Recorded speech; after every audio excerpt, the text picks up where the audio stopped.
Hello guys, welcome back to Aditya financial inside. तो market bell में आपका स्वागत है। आज 6 अगस्त है, तो आप देख सकते हैं कि निफ्टी बैंक 323 पॉइंट पॉजिटिव में बंद हुआ। वहीं आईटी इंडेक्स 297 पॉइंट नेगेटिव में बंद हुआ और निफ्टी 50 11.35 पॉइंट पॉजिटिव में रहा और सेंसेक्स 373 पॉइंट पॉजिटिव में देखने को मिला। तो आप देख सकते हैं लगातार 2 दिन से निफ्टी इसी तरह चल रहा है। वहीं मार्केट की ड्यूरेशन में क्या क्या इंपॉर्टेंट खबर रही, तो आप देख सकते हैं India Britannia miss quarterly profit viewed a Middle East war pushing cost higher. Whirlpool record revenue growth and market share gains offset by the margin pressure for the external costs of Nova Ltd reports result for the quarter ended 30 earnings summary and Barco quarter 1 देख सकते हैं 30% revenue growth, robust EV momentum and improved profitability.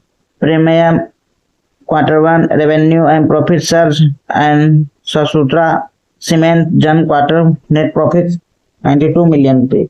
आप देख सकते हैं गाय की top gainer की list में Cochin minerals and chartered logistic, एल्क्रोगो लॉजिस्टिक्स, सैंडएस लिमिटेड, एप्लेंटॉन इंजीनियर एंड सिग्रिकन इंडिया लिमिटेड, जो कि आप देख सकते हैं कि ये टॉप गेनर की लिस्ट में रहा।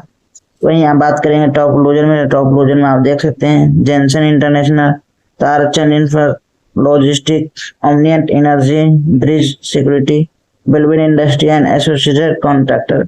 वहीं बात करते हैं टॉप वॉल्यूम के बेसिस पर। वॉल्यूम में आप देख सकते हैं Navin fluorine international, HDFC bank, reliance industry, Hindustan aeronautics, life insurance और आईसीआई बैंक है जो कि टॉप मोस्ट वॉल्यूम के साथ रहा। वहीं बात करेंगे अनयूजुअल वॉल्यूम में इगानगसी मोटर, जीएमएम प्रोडलर लिमिटेड, बथना pharmaceutical, ABC India limited, Eldeco housing industry and universal office automobile. तो ये रहा अनयूजुअल वॉल्यूम में। तो thank you guys. Latest video information के लिए चैनल को लाइक कीजिए, सब्सक्राइब कीजिए। Thank you. आज का वीडियो का हमारा पार्टनरशिप लेमन ब्रोकरेज फर्म है जो कि इंडिया का एकमात्र AI introduce bolt brokerage firm है, जिसमें कि आप live activity, live analysis, trading strategy आप बहुत इजीली कर सकते हैं, जो कि आपको ट्रेडिंग और इन्वेस्टिंग की जर्नी को बहुत ईजी और सूटेबल बना सके। जिसमें आपको गाइस जीरो ब्रोकरेज फर्म के साथ आप जुड़े और 10.95% आपको इंस्टेंट मार्जिन ट्रेड फंड आपको अवेलेबल कराएगा। तो आप इसे Apple store, Google play store से डाउनलोड कर सकते हैं, जिसमें आप देख सकते हैं 1.5 मिलियन ट्रेडर प्लस का पार्टनरशिप और ट्रस्ट है गाइस। तो आप भी इसे ट्रेड करें, इन्वेस्ट करें। ये डाउनलोड करने के लिए हमारे डिस्क्रिप्शन बॉक्स में लिंक दिया गया, वहाँ से ओपन करें, ट्रेड करें। तो चैनल को लाइक कीजिए, सब्सक्राइब कीजिए और शेयर करना ना भूलें। Thank you.